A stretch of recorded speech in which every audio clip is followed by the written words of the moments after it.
دي العقد زيزو. هو يا جدعان لما انتوا تبقوا بتتكلموا كلعيبه وفلوس وبتاخدوا ملايين وما شاء الله، يعني ربنا يزيدكم يا سيدي، احنا ما بنحسدش حد وزعلانين وبتاع. طيب يا جدعان الزمالك، ما هو الزمالك ده يا زيزو هو اللي كبرك وهو اللي عملك وهو اللي خلاك تشتهر وهو اللي جاب لك العقود وبتاع. فانت دلوقتي مشكلتك ايه مع الزمالك؟ ما هو لو بتاخد 20 مليون ولا 40 مليون هم وحشين يا جدعان؟ هو الارقام دي بقت خلاص؟ الارقام دي بالنسبه لكم بقت كلام فاضي؟ ما تمشوا الدنيا يا جدعان وخلاص. وليه بنضغط؟ وليه؟ والاداره برضو. طب ما هو انت دلوقتي هتبقى عندك مشكلتين.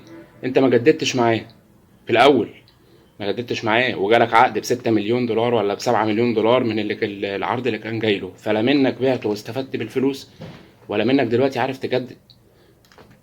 ايه بقى؟ وفيلا انا هكتب لك فيلا ب 30 مليون ويبقى مالكش حق البيع فيها غير بعد 3 سنين ايه الكلام ده؟ هو في حاجه اسمها كده؟ في حق ايه اللي انتوا بتعملوه ده يا جدعان؟ هو في ايه هي عربيه محظوره البيع وراح يقسطها من البنك؟ هو ليه كده يا زمالك؟ ايه يا زمالك؟ فيها زمالك اللي بيتعمل ده والاداره والشغل دوت؟ ومالك يا زيزو؟ ايه يا جدعان؟ هي ايه كميه الفلوس اللي انتم مش موافقين بيها دي؟ امال احنا نعمل ايه؟ احنا نعمل ايه؟